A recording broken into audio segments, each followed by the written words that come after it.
last but not least is the topic of access modifiers.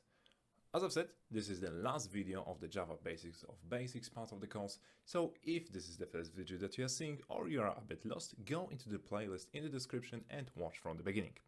But if you are where you are meant to be, then let's just start. So, I've been talking a little bit about the access modifiers and what actually are they like. Let's discuss them. Because right now we've got some publics, we've got something without them, and what actually the access modifiers are. So access modifiers are just a way of saying what fields are going to be available where. For example, public means that it will be available everywhere. One without any access modifier means that it will be only available in the package. So in this example, in the source. If I make something private, it will be only available in the class where it was created. Let's best use an example to discuss this. So in our main, let's delete the calculator, we've got our cat Cheeto. And if I select Cheeto dat, and I also get access to not only the methods, but also to the fields themselves. And I can change them. In the previous test it was Abyssinian, now it's going to be something else. Let's try and right now get the value and print this out, because this is going to be different. It will be demo now. So I can read the value and I can modify this. And this is not something that I should be able to do, because usually in Java, what is the standard is that every field is private by default, meaning that in front of every field that we're creating in a class, we put keyword private. So now I can access those only from within the class cat. So only within this file can I make use of height, weight, and race, as I did just a second ago. If you take a look here, right now it's red, I cannot use this, I've got errors, and I cannot really make it happen. I press play, yeah, and race has private access in cat. I can't use it. So let's delete this and let's introduce getters and setters. Those are very specific methods which are just specific in their purpose, meaning that those are methods specifically created to interact with private fields. So in order to create them, we can write them out, or we can be smart and use something that IntelliJ gives us. In our case, it's going to be pressing Alt Insert and then selecting getter and setter from the menu that pops up, selecting all the values, pressing Enter key, and then we've got getters and setters.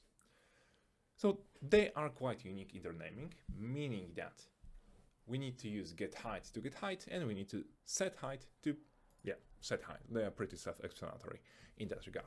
So this is the actual way that we should be actually writing the private fields and interacting with them. That being said, if I want to now go back to my Cheeto and write down something and get its height, I can just use getHeight method, and it will actually just give me the height that I have created in the constructor. And yeah, we've got 15, just as in the constructor. So this is very, very important. And what are those access modifiers actually very useful for? Let's imagine that you are an owner of the bank and this is your bank class. There are some things about the bank that you do not want outside public to know, and there are some mechanisms within the bank that you also do not want to give out to the public. We can think of the public as the main class, right? So we will only give out the information that is required to be known to the public via this particular interface that we're giving to our end users by marking only things which should be public with public keyword. Everything else should be private so that no one can go into your vault, no one can do withdrawals from another people's account, they can only access what is meant for this specific person. So access modifiers are very, very important in actually specifying what should be available where. So that's access modifiers. The last element that I would like to discuss in terms of class creation are static elements. Because so far, all the elements, all the methods, all the fields that we have created, we really do have only from the context of an object. So we always need to create an object to be able to interact with them. But as I've said before in the previous video, not all methods are actually required to do so. Those which are exempted to it are static elements. Here you can see that we've got public static void main element, meaning that this is a static method. So the class main is owning the main method, not the object main. We do not need to create any object of sorts to make use of main class. One caveat of it is that static elements can only make use of other static elements. So in order to make an element static, after access modifier, we just write down keyword static, and right now it works. Static elements are best used whenever there are no fields that can change the behavior of the method. In this case, it's perfect because we do not need any input to make calculator work other than the numbers. So in order to make use of those, usually we would need to create a calculator object. But now, since it's a static element, we can just print out, or maybe let's do it in another way. Let's create a variable int sum that is going to be a result of our add method. And in order to call it, we just need to call calculator.add 5 and 2. So now the owning part of the add method is not any object from the calculator, but rather the class itself. So meaning that we can just call it without the need of creating an object. So very, very useful part. And now let's also talk about the last very important element, namely getting input from the user. Right now, everything that we've put in is actually written out by ourselves, by programmers. But sometimes we want our end user to actually input something to give us some information. In order to be able to do that, they need to, have any place to do so. So in order to be able to do this in console, so in this window that we see here at the bottom, we're going to need to use a scanner. To use a scanner, we just need to write out scanner. Notice that it introduces an import Java util scanner that is essentially just pointing, yeah, we want to use this particular scanner. We're going to name it scanner equals new, because of course this is an object, scanner. And as an argument, let's put system.in, meaning that everything that we just input there from our keyboard. So in order to use this, we need to make it happen and use our scanner.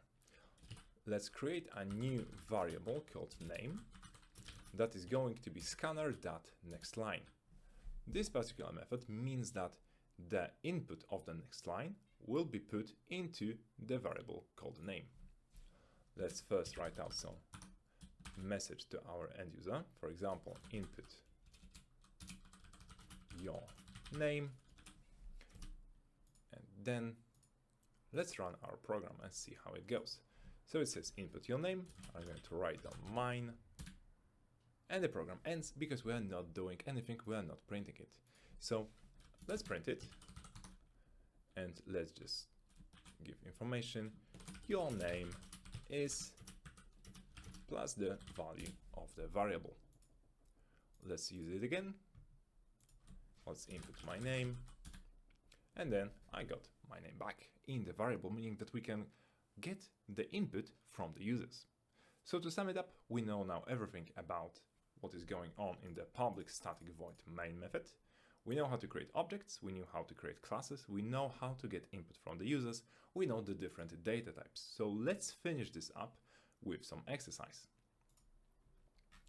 And this time the exercises are going to be, first of all, modify the car class so that all fields are private, create setter and getter methods for all fields, create a car object using constructor, then using setters, change the values and use getters to print out changes values to see the change, and then create a class with one static method, name it however you would like, which will get the name from the user and print the length of that name back. And here you've got how it should be called, the method itself. So yeah, nothing very sophisticated as of now, but we are just dipping our toes into Java. If you see something that you would like to have improved or some more explanation on some stuff, then please feel free to let me know. I will do this more than happily to sit down with you, let you know what you could improve and what could happen. Send out snippet of your code and let me know what you will be struggling with. With that being said, this actually concludes the first module, the basics of Java. In the next one, we will be talking about methods more in depth, what can we do with them, and how can we control the flow of the code with if statements, with loops, and all other more complicated and sophisticated tools. With that being said, thank you very much for watching, and see you